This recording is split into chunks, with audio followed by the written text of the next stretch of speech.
Okay, I just wanted to also to make sure everyone had a copy of this. It's sort of this synopsis of Rolf's life in a way, and I think that's the purpose today is to get who was this guy, Rolf, and you can see that he did have a brother. People say you look an awful lot like him, so I suppose that's true. You can hardly hear You me. can hardly hear me. So if I talk like this instead of like that, it works a lot better. Thanks, Catherine. Okay, so the scheme and the purpose of today then is for everyone to learn a little bit more about Rolf and how did he come to be what he turned out to be, and also the key part here is also who are all the friends and acquaintances of Rolf, and that's you. And so I'm hoping that everyone sort of who has something to say in terms of who Rolf was, and it's interesting, whether you work at Bridgehead or you're down at Loblaws at the cooking school, as Rolf referred to it as, or whether you're connected with a garden that he helped maintain, maybe shelter your snow or something like that. You all know him, but you don't know one another. And I think collectively, if we sort of talk a little bit about our connection with Rolf, we get a feeling for who this guy really was. And so that's one of the purposes of our gathering today.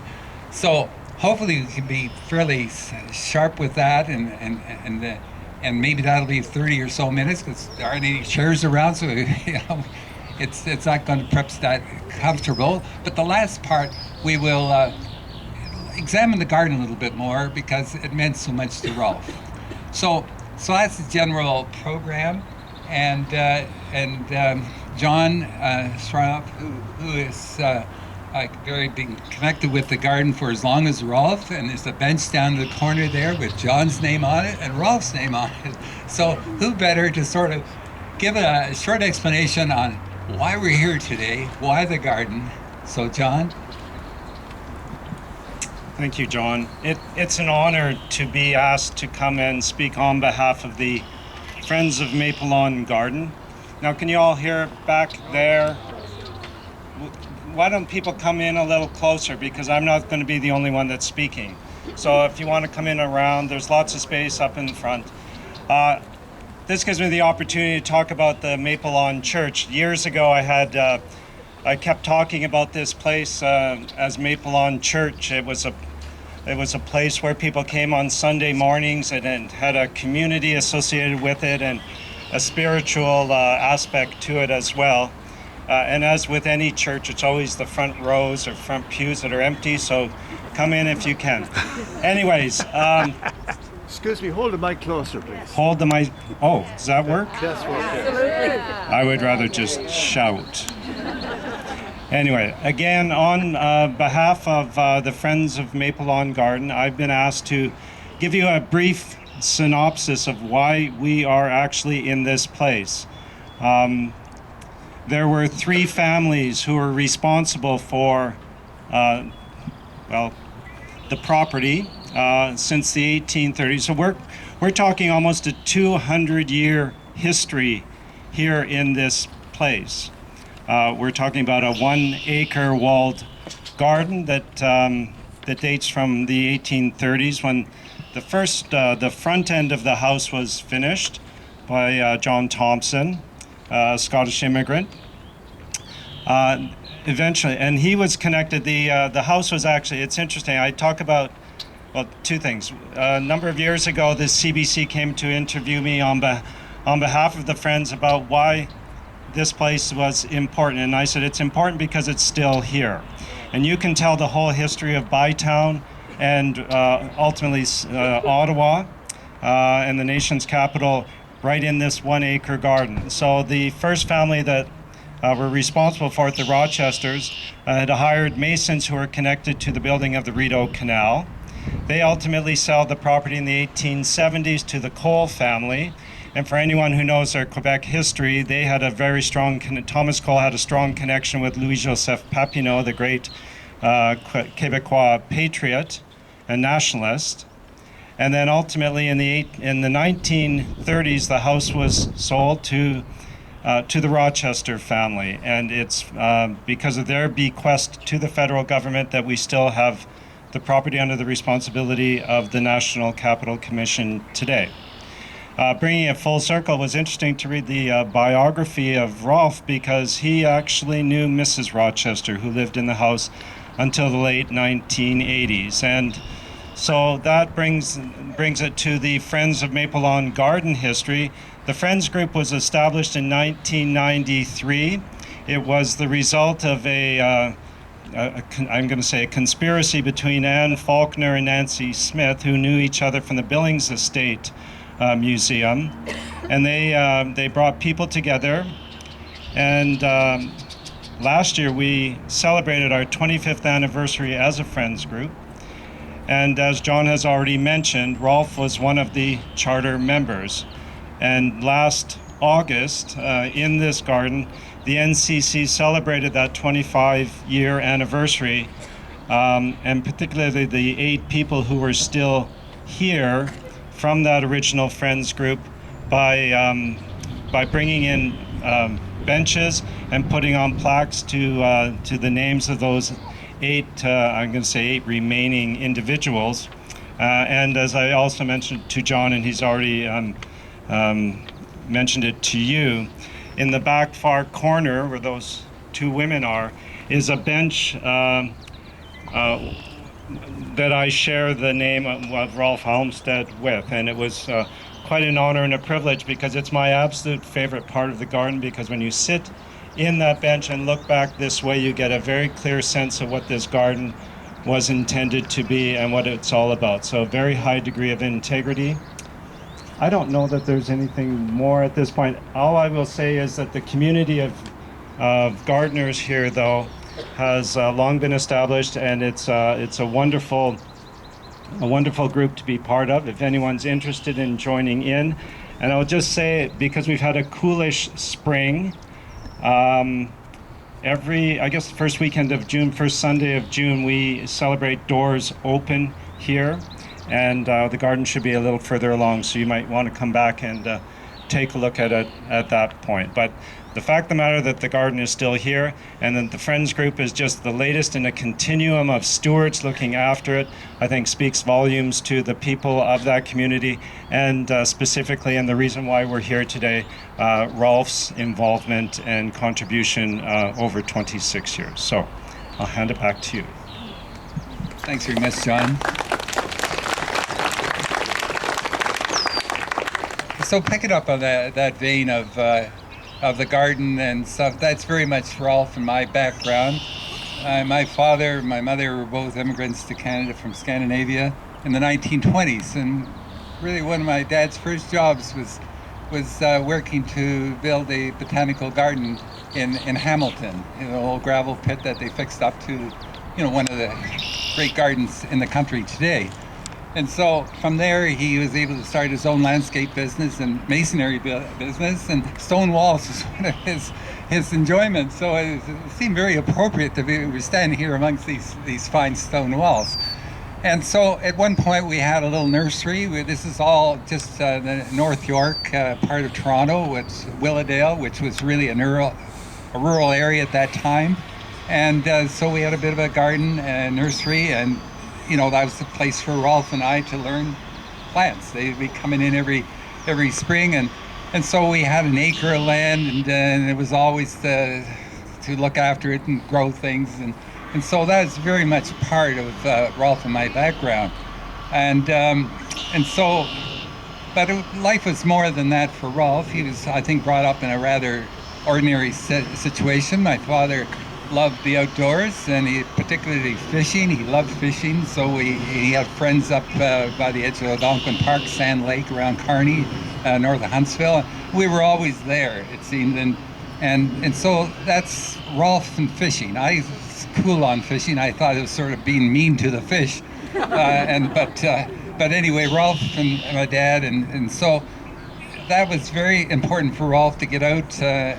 But we never quite figured out how come Rolf wasn't going to school. He couldn't do well in school. And we thought maybe for a while he had problems with his eyes and he got glasses, and no, that wasn't it. So he was essentially homeschooled. My mother had lots of had a horticultural background from Norway, and that was very much part of the family. So she had all kinds of skills and interests in or you know, horticultural things and gardening and so forth.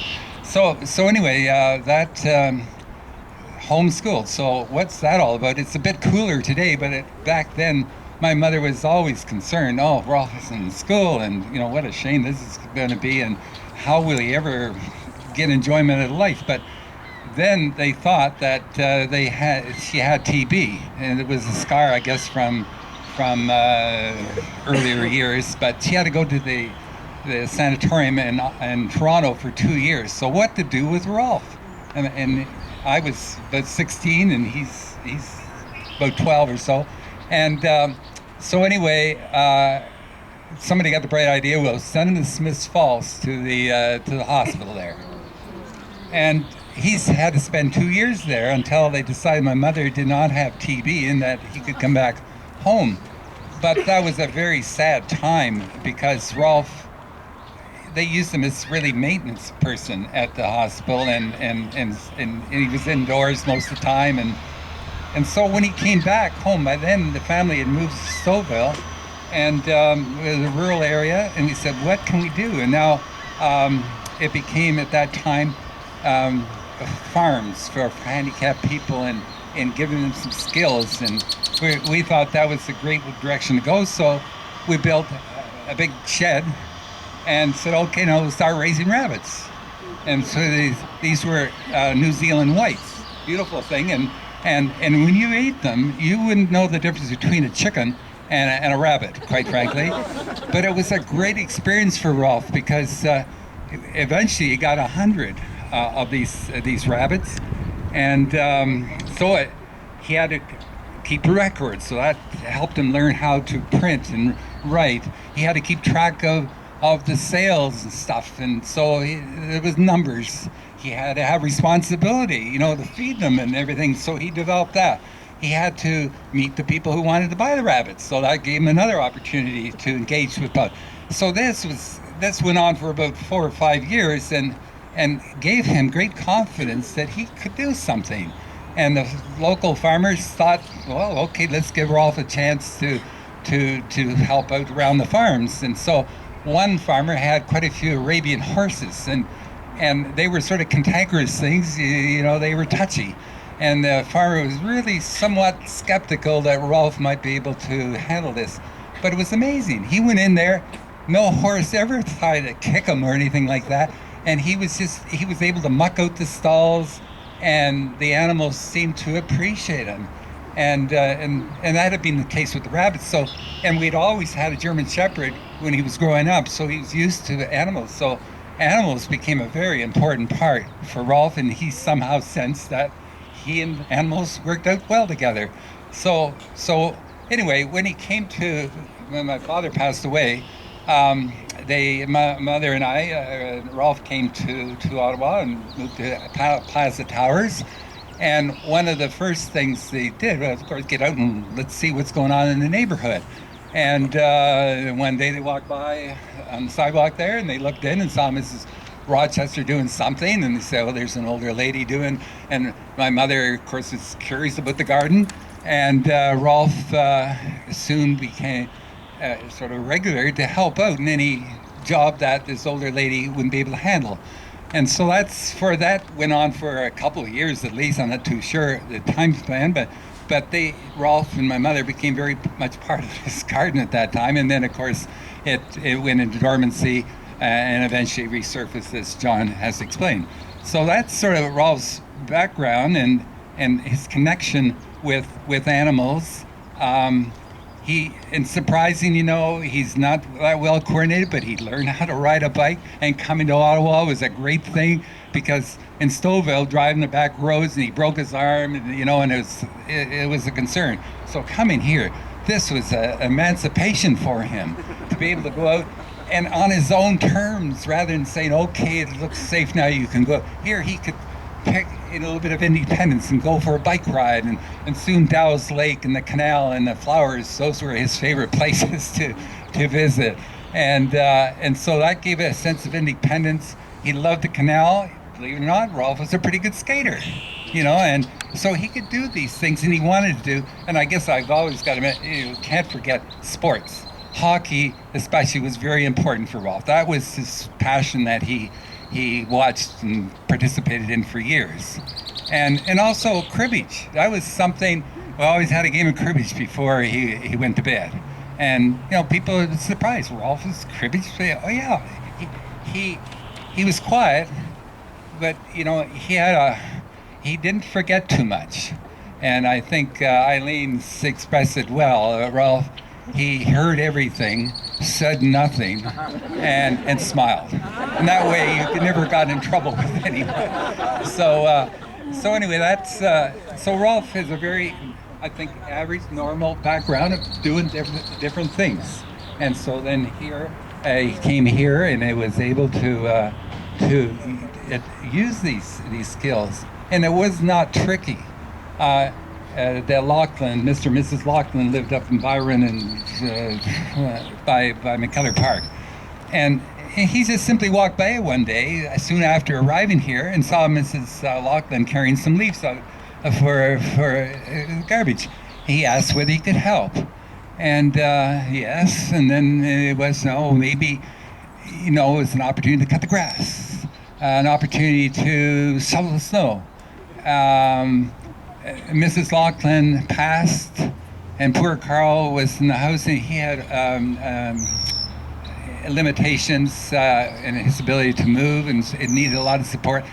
And he and Rolf were buddies for at least 20 years until he passed.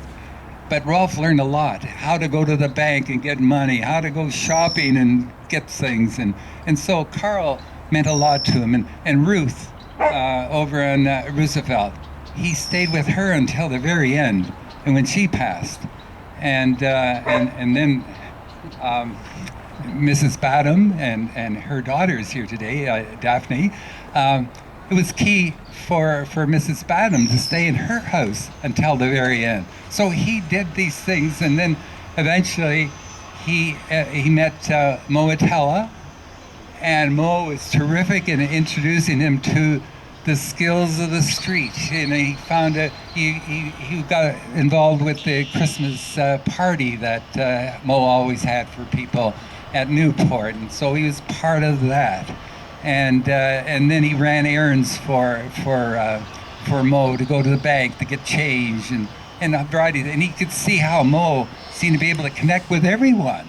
And he's as Eileen said, he was forever listening and looking. And in the way the store is here, you get pictures of him. He's at the back of the store, but listening and learning. And so anyway, when he moved then to became almost the face of Richmond Road. And it was sort of embarrassing to the family, saying that they're going to think he's on his own. Who is this guy? And the bank manager would do little things. Everybody took on a personal touch, say, Rolf, you got to clean that jacket, and people treated him almost like a son, so it was amazing. So that's why I think it's so important that we got together here this afternoon and talk a little bit. Who was Rolf? And you people know him very well, and I think it's a testimony to our humanity as human beings, that a very simple person, in a way a humble person, who just did it because he wanted to help people, and it was for no altruistic reason that he expected anything back. And people, and the fact that all of you seem to somehow pick that up and see that here's a very ordinary chap trying to be helpful and pleasant to the community. And it really is touching for our family to sort of get that feeling. So I say, we're going to have a memory of Rolf, and hopefully all his friends and acquaintances do come, and hopefully we can begin to hear some of these unique things that Rolf did to contact them. One little story that is, and the story's for me, is that when he first came in here, and in a way the community, where we lived down in Kirchhofer, been there for 53 years, and there was a lady, a retired nurse who lived, I think, on Roosevelt. And she was very independent. She was in her 90s, and the community wanted to help her. Oh, no, I'm okay. But she would let Rolf help her. And so he did little things for her. He was the only one who could really deal with her on a personal level. And one of the great mysteries is that, what do you do, Rolf? Well, we talk, we play Scrabble. Scrabble? We never figured that out. How could that be Scrabble with a person who was not very good at spelling, but somehow he connected with this lady. And so that's almost a microcosm of who is this guy walking up and down Richmond Road delivering flyers and cooking menus and all this other stuff. So anyway, that's a little bit of background of Rolf, and now it would be great to, if somebody would be dare enough to come forth here, and I will bring the mic over so we can hear the story. And so who would like to say something about their connection with Rolf? I'll start. Okay, here comes that lady who so neatly summed things up. He listens. This is Eileen. Eileen Hunt. I'm not sure about this either. I'm just happy that I knew Rolf for 12 years the way I knew Rolf. Now I know everything that Rolf had done in his past life. I'm awestruck. But that happens at so many events. But to me, Rolf was a Tuesday man, a Sunday morning man, and any time the wind blew in between man. Rolf was the weather forecaster. Anytime the wind blew, his first trip would be down here, and then I'd get the phone call. There's a big branch off. Okay, Rolf, I will advise the NCC. And 3 times a week, Rolf always found something to phone about. We'd always just say, well, Rolf, what's new today? Sometimes he'd say, nothing. So then we'd talk about the weather.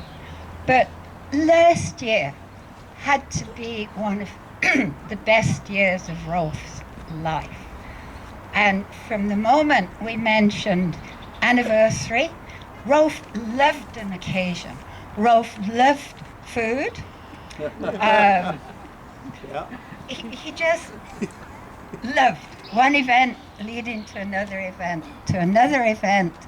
and I understand one of his regrets was he couldn't put off his surgery, so he missed his last cooking show meal, and he missed the NCC's lunch at the Keck. But anyway, Rolf just knew everything that was going on in this garden, and at the end he had every leaf, every twig, everything that needed cutting down put to bed, and with that I think he bade farewell to the garden. Sat on his bench, and he came down, we saw the trees, the NCC, and dug up. He was a happy man. Thank you. Thanks, Eileen.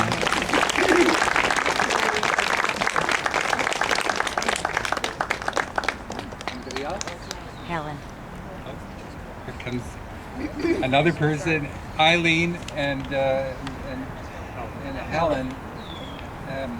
Helen Brown, tremendous help. So, Helen. Thank you. This is a wonderful, wonderful day and a wonderful way to remember our friend. All the telephone calls and all the apples that he picked up and even leaves. It was just fabulous to see him, and he so much enjoyed it. And on behalf of the Friends of Maple Lawn, we're going to present the Humane Society with a donation in his memory. So.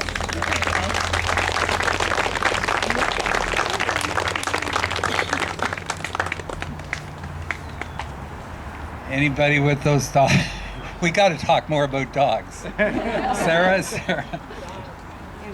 You got a comment? Oh.